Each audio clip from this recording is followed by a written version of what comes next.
साथियों नमस्कार। आज एक बार पुनः आप सभी को संविधान के एक बहुत महत्वपूर्ण टॉपिक के साथ आपके बीच में है और ये टॉपिक है हमारे भारतीय संविधान की जो अनुसूचियां हैं। हमें पता है कि भारत के संविधान में 22 भाग, 12 अनुसूचियां और 395 अनुच्छेद हैं। यदि हम भारत के मूल संविधान की बात करें तो उस समय भारत में केवल 8 अनुसूचियां हुआ करती थी। तो आइए बात करते हैं किस प्रकार से भारतीय संविधान में अनुसूचियों की संख्या बढ़कर 8 से 12 कैसे हुई और इन अनुसूचियों में किन किन विषयों पर बात की गई है, यानी किस अनुसूची में किन विषयों को रखा गया है। ये टॉपिक हमारा लगभग सभी परीक्षाओं के लिए महत्वपूर्ण होता है और तथ्यात्मक प्रश्नों के रूप में कुछ प्रश्न इससे आते हैं। तो आइए बात कर लेते हैं कि भारतीय संविधान में कितनी अनुसूचियां हैं। तो हम सभी को ज्ञात है कि जब भारत का संविधान मूल स्वरूप में था, यानी उसमें संशोधन नहीं हुए थे, उस समय भारतीय संविधान में केवल 8 अनुसूचियां हुआ करती थी, जिसमें अब इसकी संख्या बढ़कर 12 हो गई है। तो भारतीय संविधान की अनुसूचियां यहाँ पर लिखी गई हैं। हमारी भारतीय संविधान की जो पहली अनुसूची है उसमें बताया है भारत राज्यों का एक संघ है, या फिर यूं कह ले कि भारत में राज्य और केंद्र शासित प्रदेश मिल करके एक भारतीय संघ का स्वरूप निर्धारित करते हैं। तो भारतीय संविधान की पहली अनुसूची इस बात को समर्पित है, या उसमें ये विषय लिए गए हैं। भारत की पहली अनुसूची में राज्यों के राज्य क्षेत्र और केंद्र शासित प्रदेश यानी यूनियन टेरिटरीज की सीमाओं को बताया गया है। भारतीय संविधान की पहली अनुसूची राज्य के राज्य क्षेत्रों एवं उसके संघ शासित प्रदेशों की सीमाओं के बारे में बात की गई है। भारतीय संविधान की दूसरी अनुसूची में राष्ट्रपति और भारत के जो उच्च विधायी पदाधिकारी हैं उनके वेतन, भत्ते और पेंशन की बात की गई है। तो कौन कौन से पदाधिकारी हैं जिनके वेतन, भत्ते और पेंशन की बात की गई है दूसरी अनुसूची में? तो हमें पता है कि भारत की जो संसद है वो दो सदन की व्यवस्था मानती है, यानी उसमें एक होता है उच्च सदन जिसे हम राज्यसभा कहते हैं और एक होता है निम्न सदन जिसे हम लोकसभा कहते हैं। ठीक इसी प्रकार से जो राज्य के विधानमंडल है वहां पर भी 2 सदनीय व्यवस्था है, जिसमें उच्च सदन विधान परिषद और निम्न सदन विधानसभा होती है। तो सभा के सभापति, उपसभापति, लोकसभा के अध्यक्ष, उपाध्यक्ष, राष्ट्रपति, राज्यों के राज्यपाल, विधानमंडल में से विधानसभा के अध्यक्ष, विधानसभा के उपाध्यक्ष, विधान परिषद के सभापति, विधान परिषद के उपसभापति, सर्वोच्च न्यायालयों के न्यायाधीश और उच्च न्यायालयों के न्यायाधीश, इसके साथ साथ में भारत का नियंत्रक एवं महालेखा परीक्षक। तो इन पदाधिकारियों के वेतन, भत्ते और पेंशन आदि की बात दूसरी अनुसूची में की गई है। भारतीय संविधान की तीसरी अनुसूची में विभिन्न प्रकार के पदाधिकारियों के शपथ की बात की गई है। किन किन पदाधिकारियों के शपथ और प्रतिज्ञानों की बात तीसरी अनुसूची में की गई है? उनमें आते हैं संघ के मंत्री, संसद के चुनाव अभ्यर्थी, संसद के सदस्य, उच्च न्यायालय के न्यायाधीश, भारत का नियंत्रक एवं महालेखा परीक्षक, इसी तरह राज्य विधानमंडलों के अभ्यर्थी, विधानसभा सदस्य, उच्च न्यायालयों के न्यायाधीश। इनकी शपथ और प्रतिज्ञानों की, यानी ये कौन सी ओथ लेते हैं, शपथ लेते हैं, इसकी चर्चा हमारी तीसरी अनुसूची में की गई है। भारतीय संविधान की चौथी अनुसूची राज्यसभा में स्थानों के आवंटन से संबंधित है, यानी हमें पता है राज्यसभा भारतीय संसद का उच्च सदन है और इसके घटक राज्यों में किस राज्य में कितनी राज्यसभा की सीटें होंगी, इसकी चर्चा की गई है। भारत की 5वीं अनुसूची अनुसूचित क्षेत्रों एवं अनुसूचित जनजातीय क्षेत्रों में के प्रशासन और नियंत्रण के उपबंध हमारी 5वीं अनुसूची के के विषय। छठी अनुसूची में असम, मेघालय और त्रिपुरा राज्यों के जनजातीय क्षेत्रों के विशेष प्रशासन के संबंध में चर्चा की गई है। भारतीय संविधान की 7वीं अनुसूची, जिसे हम इस बात के लिए जानते हैं कि भारतीय संविधान की 7वीं अनुसूची जो है वो राज्यों और केंद्र के बीच में शक्तियों के विभाजन से संबंधित है।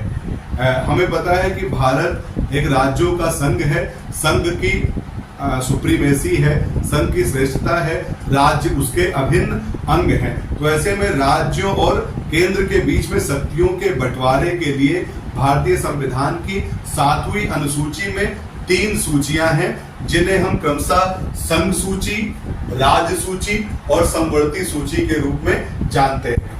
हालांकि 8वीं अनुसूची भारतीय संविधान में भाषाओं के उपबंध को समाहित करती है और हमें पता है कि भारत के मूल संविधान में 14 भाषाएं थी, लेकिन विभिन्न संविधान संशोधनों के माध्यम से 8 अन्य भाषाएं अब तक जोड़ी जा चुकी हैं। यानी वर्तमान में भारतीय संविधान की 8वीं अनुसूची में 22 भाषाओं का वर्णन किया गया है।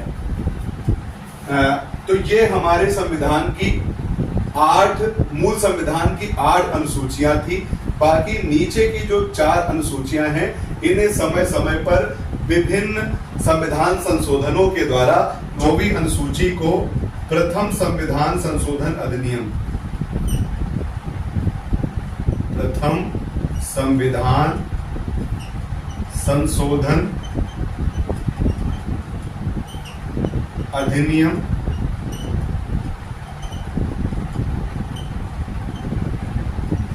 1951 के द्वारा भारतीय संविधान के अनुसूचियों में जोड़ा गया है और भारत में जमींदारी प्रथा प्रभावी थी। तो ऐसे में ये 9वीं अनुसूची को भारतीय संविधान में पहले संविधान संशोधन अधिनियम के द्वारा जोड़ा गया। सूची को जोड़ने को पहले संविधान संशोधन अधिनियम 1951 के द्वारा भारतीय संविधान में 9वीं सूची के रूप में जोड़ा गया और इस अनुसूची सुधार संबंधी और जमींदारी उन्मूलन संबंधी जितने नियम अधिनियम थे, इन नियमों को न्यायालयों की पुनर्विलोकन शक्ति से बाहर रखा गया था। यानी इन नियमों विनियमों प्राविधानों पर न्यायालय समीक्षा नहीं कर सकता। इस आधार पर इनको भारतीय संविधान की 9वीं अनुसूची में इन विषयों को रखा गया था। वर्तमान समय में इसमें 282 प्रविष्टियां हैं, लेकिन सर्वोच्च न्यायालय ने वामन राव 1981 केस के बाद 24 अप्रैल 1973 यानी केशवानंद भारती बनाम केरल सरकार यह निर्णय दिया कि संविधान की 9वीं अनुसूची में जो वर्णित कृषि सुधार संबंधी और जमींदारी उन्मूलन संबंधी अधिनियम नियम हैं, इनकी न्यायिक समीक्षा की जा सकती है। सूची को भारत में 52वें संविधान संशोधन अधिनियम के द्वारा 1985 में जोड़ा गया और भारतीय संविधान की 10वीं अनुसूची दल बदल विरोधी कानून भी कहलाती है। भारतीय संविधान की 10वीं अनुसूची संसद और विधानसभा सदस्यों के दल परिवर्तन के आधार पर उनकी अयोग्यता की बातें की गई हैं। भारतीय संविधान की 11वीं अनुसूची जिसे भारतीय संविधान में 73वें संविधान संशोधन अधिनियम, जिसे 73वें संविधान संशोधन अधिनियम के द्वारा 1992 में जोड़ा गया, जो पंचायतों संविधान में 11वीं अनुसूची 73वें संविधान संशोधन अधिनियम 1992 के द्वारा भारतीय संविधान में जोड़ी गई, जो पंचायतों की शक्तियों और उनकी जिम्मेदारियों का वर्णन करती है। भारतीय संविधान की 12वीं अनुसूची को 74वां संविधान संशोधन यानी 74वें संविधान संशोधन अधिनियम 1992 में ही भारतीय संविधान में इसे जोड़ा गया और ये नगर पंचायतों की शक्तियों और जिम्मेदारियों का वर्णन करती है। तो इस तरह से भारतीय संविधान में वर्तमान में 12 अनुसूचियां हैं जो विभिन्न विषयों को अपने अंदर समाहित करती हैं। तो आइए बात करते हैं, इसी में हमारी एक अनुसूची है जिसे हम 7वीं अनुसूची के नाम से जानते हैं, जो भारत में राज्यों और केंद्रों के बीच शक्ति के बंटवारे से संबंधित है। भारतीय संविधान की 7वीं अनुसूची में मुख्य रूप से भारतीय संविधान की 7वीं अनुसूची में 3 सूचियां हैं, जिन्हें हम क्रमशः संघ सूची, यूनियन लिस्ट, राज्य सूची, स्टेट लिस्ट, समवर्ती सूची, कंकरेंट लिस्ट के नाम से जानते हैं। वर्तमान में भारतीय संविधान की 7वीं अनुसूची में 100 विषय हैं। मूल संविधान में इसमें 97 विषय हुआ करते थे। संघ सूची में भारतीय संविधान की 7वीं अनुसूची की राज्य सूची में वर्तमान में 61 विषय हैं, जो पहले 66 हुआ करते थे, यानी मूल रूप से 66 थे, अब इनकी संख्या घटकर 61 हो गई है।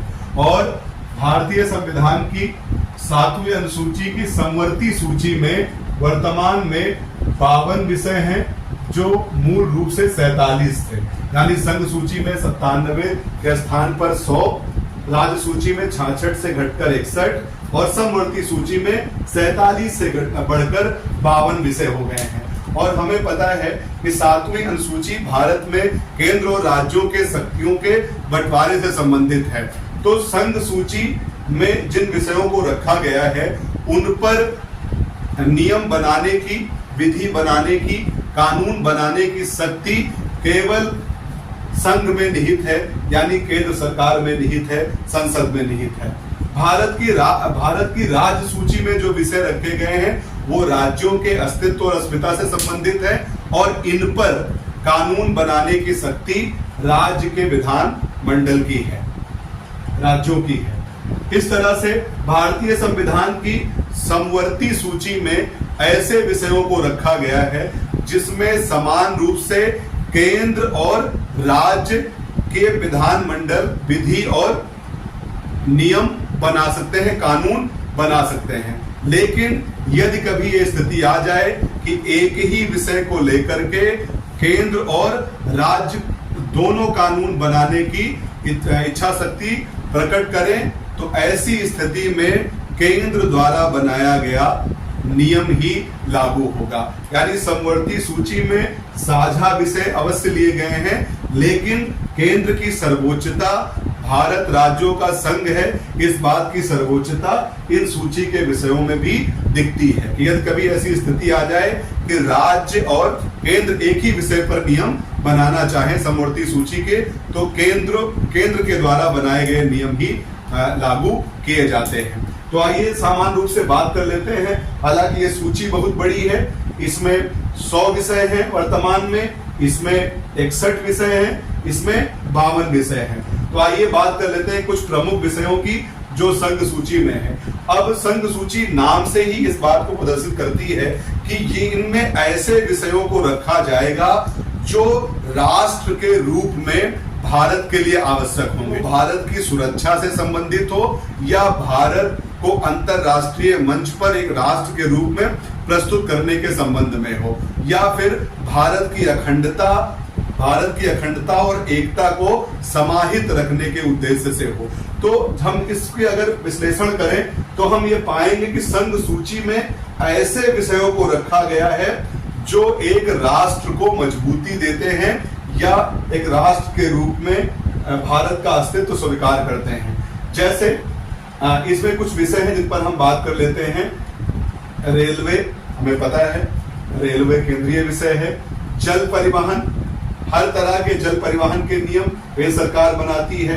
हवाई परिवहन, हवाई जहाज, नेशनल हाईवेज, राष्ट्रीय राजमार्ग, जितने भी बैंक, रिजर्व बैंक, डाक बचत घर, ये तो बैंकों का जो नियम कानून है वो संघ सूची का विषय है और इस पर केंद्र सरकार नियम बनाती है। विदेशी मामले, विदेशों से समझौता करना, संधि करना, ये विदेशी मामले, भारत की फॉरेन पॉलिसी क्या होगी, इसको केंद्र सरकार इस पर नियम बनाती है। जितने भारत के ऐतिहासिक इमारतें हैं, चाहे वो यूनेस्को की सूची वाली हो या हमारी ऐतिहासिक धरोहरें हो, स्मारक संबंधी नियम केंद्र सरकार में है। भारत की जितनी भी रक्षा संबंधी अवयव हैं, यानी भारत की तीनों सेनाएं, सशस्त्र बल, ये संघ सूची का विषय है। जितने भी संचार साधन हैं वो सब हमारी संघ सूची के विषय हैं। डाक और तार, टेलीफोन, हर तरह का प्रसारण, ये भी हमारी संघ सूची का विषय है। बीमा हमारी संघ सूची का विषय है। भारत में माप तौल के लिए बांटों और मापों को नियत करना, ये संघ सूची का विषय है। पेट्रोलियम उत्पाद, खनिज संबंधी जितने नियम हैं वो संघ सूची के हैं। अफीम की खेती, हमें पता है कि अफीम भारत में सामान्य रूप से की जाने वाली खेती नहीं है और ऐसे में अफीम की खेती और इसका विनियमन भारत सरकार करती है।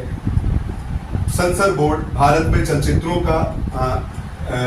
का प्रमाणन भारत की सेंसर बोर्ड करती है और ये हमारे संघ सूची का विषय है। भारत में हर 10 साल पर 10वीं जनगणना होती है। जनगणना संबंधी नियम संघ सूची का विषय है। भारत की सुप्रीम कोर्ट, उच्चतम न्यायालय संघ सूची का विषय है।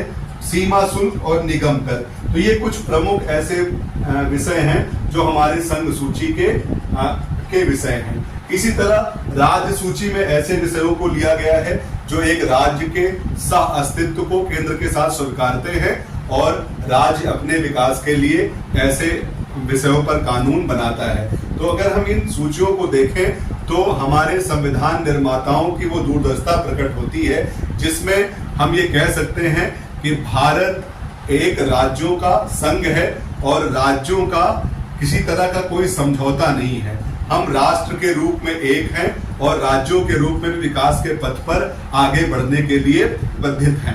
तो आइए बात करते हैं स्टेट लिस्ट के विषयों की। इसमें मुख्य रूप से पुलिस, जो हमारी आंतरिक सुरक्षा के लिए है, स्वच्छता, मत्स्य पालन, स्थानीय स्वशासन यानी पंचायतें, कृषि संबंधी नियम, सिंचाई, पशुधन, निचली अदालत, कारागार संबंधी नियम और सड़कें। तो ये देखिए यहाँ पर हमारे जो नेशनल हाईवे हैं, हमारे जो राष्ट्रीय राजमार्ग हैं वो संघ सूची के हैं। दूसरी तरफ समवर्ती सूची है जिसमें कुछ प्रमुख विषय हैं। चिकित्सा, वन्य जीव जंतुओं का संरक्षण, विवाह संबंधी नियम, इन पे दोनों केंद्र और राज्य सरकार नियम बना सकती है। समाचार पत्र, पुस्तकें, शिक्षा, इस पर अक्सर प्रश्न आता है कि शिक्षा समवर्ती सूची का विषय है। इस पर केंद्र राज्य दोनों समान रूप से नियम बना सकते हैं। बिजली, इलेक्ट्रिसिटी, परिवार, धार्मिक संस्थाएं और जनसंख्या नियंत्रण, पॉपुलेशन कंट्रोल, तो ये कुछ प्रमुख विषय हैं जो हमारी समवर्ती सूची के विषय हैं। तो इस तरह से हम देखते हैं कि विभिन्न विषयों के माध्यम से भारत में शक्ति का संतुलन है, यानी केंद्र के पास ऐसे विषय हैं जो केंद्रीय सर्वोच्चता के लिए आवश्यक हैं और दूसरी तरफ राज्यों के विकास के लिए जो विषय हैं वो राज्य सूची में हैं। और समवर्ती सूची में जहां पर केंद्र और राज्य की सहभागिता की आवश्यकता होती है, ऐसे विषयों को समवर्ती सूची में रखा गया है। आशा है कि आज भारतीय संविधान की 12 अनुसूचियों के संबंध में आपका ज्ञानवर्धन हुआ होगा। और यदि आपको ये वीडियो अच्छा लगा हो तो हमारे YouTube चैनल, हमारी पाठशाला को सब्सक्राइब करें। अगर सब्सक्राइब कर लिया है तो इसे लाइक और शेयर करें। बहुत बहुत धन्यवाद।